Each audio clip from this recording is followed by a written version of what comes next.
So, Ellen DeGeneres is trying to make a comeback. She just dropped a new stand-up special, her first big public return since, well, the entire internet turned on her. But the reviews? Yeah, not great. Instead of focusing on fresh material or observational comedy, most of the special is her responding to the fall. And it all started with just one viral tweet back in March 2020. A single sentence that flipped her entire career upside down.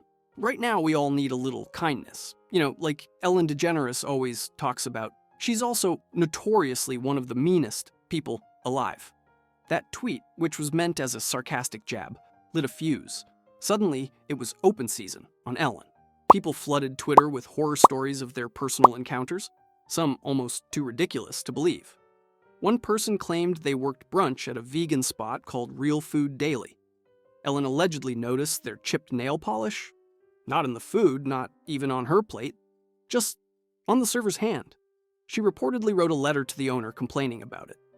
The employee had closed the night before and opened the next morning, and nearly lost their job over the complaint. The story sounded so outlandish, it actually made it onto Inside Edition, where the server explained she was threatened with suspension because of a chipped manicure. She still can't believe it. This former waitress claims she was threatened with a 2-week suspension after Ellen DeGeneres complained about, of all things, her chipped fingernail polish. I remember just being like, really? But the tales didn't stop there. Another person recalled working at Warner Brothers and sharing an elevator with Ellen and her entourage. They held the door and asked, "What floor?" Her assistant answered. Simple, right? Except 30 minutes later, that person was allegedly fired for harassing her. Then there's the story from someone who knew a longtime crew member. They once greeted Ellen with a simple, "Good afternoon," and allegedly, she lost it, ranting about how they shouldn't look at her or speak to her. Even Portia, her wife, was reportedly trying to calm her down. And then there were the stories from people who'd actually been to the tapings of her show.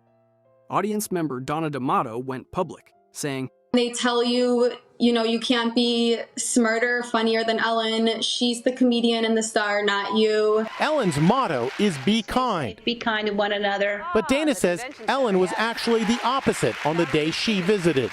Donna also claimed that once the cameras stopped, Ellen wouldn't even look at the audience. She'd just sit silently on the couch, ignoring everyone until filming resumed.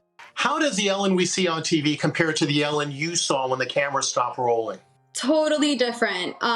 She would only speak to the audience when the cameras were rolling. As soon as they turned the cameras off, she would not even acknowledge the audience. She would just sit on the couch, basically. Even when she exited, she just said what she had to say on camera and then walked off. This matched what former producers had been saying for years, that Ellen behind the scenes was cold, distant, and completely unlike her bubbly on-screen persona. One former producer, Hedda Musket, didn't mince words, calling Ellen a toxic, phony, hypocrite liar. We were told from the very beginning, don't talk to Ellen, don't do this, you can't, go into her office. It was very nerve-wracking, very stressful. We all walked on eggshells all the time. As a host, she's amazing, as a host. But as a boss and someone who's behind the scenes running the show, she's a different person. She's not the person people see in front of the camera. She should have apologized 16 years ago. This environment, this toxic culture that she created in the office has been going on for 16 years. Another source claimed they were fired for taking bereavement leave to attend a family funeral. Others said they were told not to even make eye contact with Ellen if they passed her in the hallway. Eventually, BuzzFeed ran a massive expose after interviewing 11 former employees. The revelations? Ugly. Hostile work environments, retaliation, discrimination, and fear of speaking out. Faced with mounting backlash, Ellen finally issued a statement to her staff. "This isn't the environment I wanted. If this happened, I'm sorry. Anyone who knows me knows that's not who I am." But her own former producers weren't buying it. So when Ellen says she's not aware of this environment, you don't think that rings true? It's a lie. The backlash led to a 2-month hiatus, and Ellen returned with a new season and a very public apology. Let's get to it. As you may have heard, this summer there were allegations of a toxic work environment at our show, and then there was an investigation. I learned that things happened here that never should have happened. I take that very seriously, and I want to say I am so sorry to the people who were affected. I know that I'm in a position of privilege and power, and I realize that with that comes responsibility, and I take responsibility for what happens at my show. She promised a new chapter and vowed to make it the best season ever. Spoiler alert, it wasn't. Within 6 months, viewership plummeted. According to the New York Times, she lost over 1 million viewers, a 43% drop, making her show the worst hit daytime talk show during that period.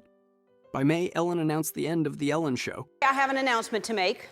Today, I am announcing that next season, season 19, is going to be my last season. Stating, it's just not a challenge anymore. But the truth? That scandal devastated her. She later admitted the backlash destroyed her mentally, saying, there's so much joy out there from negativity now. It's like a culture. I don't get it. Of course, people clapped back hard. Many pointed out that the show hadn't been authentic in years, and Ellen just seemed tired. No more dancing, barely any monologues, overuse of old clips, self-promotion, guest hosts every Friday. It felt like she had already checked out long before the cameras stopped rolling. Her farewell was emotional. She cried during her final episode. But there wasn't exactly a surge of sympathy. She teased returning to acting, but instead dropped a gorilla documentary in 2023 called Saving the Gorillas, Ellen's next adventure. Now, 4 years after being canceled harder than most celebrities ever dream of, Ellen has returned with a stand-up special. And man, it's something. It starts off with a dramatic comedian in the green room sequence, like she's returning to battle. And within minutes, we get headlines like, Ellen DeGeneres accused of being too mean, Ellen canceled for being too gay. Yeah, that's right. She actually suggests that one of the reasons she was canceled was because she was too gay. That was the moment I knew exactly what this special was going to be. One long, self-pitying, delusional TED Talk in denim. She kicks things off with jokes about Botox, face fillers, and, wait for it, parallel parking. We all care what people think. We can say we don't. We can pretend we don't care what people think, but all it takes is trying to parallel park in front of a crowded outdoor cafe. Nothing says relatable, like a 10-minute rant about how hard it is to use your windshield wipers. I mean, she really spends several minutes complaining about how confusing modern cars are, like windshield wipers, parking brakes, dashboard lights. Girl, you had 4 years to work on material, and this is what you came up with? Like even if we just can't figure out how to turn our windshield wipers off, which to me is one of the most embarrassing things, is driving a car when it's not raining and the windshield wipers are going. And then you're trying to fiddle with it, trying to turn it off, and you don't know how to turn it off because it's always different. Sometimes it's on the end of the lever on the steering wheel, sometimes there's a lever within the lever. Eventually, she addresses the cancellation head-on. Sort of. All right, let me see what else I can tell you about that. It's been going on. Oh yeah, I got kicked out of show business. Yeah, because I'm mean. Yeah, you can't be mean and be in show business. No, they'll kick you out. The self-awareness? Lacking. She paints herself as a victim, says she can't go out in public without people waiting for her to act mean, that she's constantly judged. But then she dives into a full-on pity party, says she never wanted to be a boss, that she was never in charge of her show, which is rich, considering all the previous claims of her very much micromanaging that toxic culture. She also takes a weird detour into saying that maybe she's on the autism spectrum, and also has OCD, and ADD. Like, she starts listing things like she's checking off boxes to make us feel bad for her. The climax of the special is her making the point that maybe she got canceled because she's a strong woman, and that we live in a society that punishes women with confidence. I mean, sure, but Ellen didn't get canceled because she was confident. She got canceled because she was allegedly horrible to the people around her for years while selling kindness as her brand. And her final message? I'm not a boss, I'm not a brand, I'm not a billboard, I'm just a person. A multifaceted person with different feelings. Cue the tears, cue the standing ovation, cue the end credits. In the end, the special wasn't horrible. It wasn't a complete train wreck, but it was painfully boring, out of touch, and full of lazy deflection. Ellen had a chance to really reflect, to own her flaws, to speak honestly. But instead, she chose to play the victim, to reframe the past as one big misunderstanding. She's just another narcissistic celebrity who refuses to read the room. And honestly, her legacy will always be that she helped break barriers, but then crumbled under the weight of her own hypocrisy.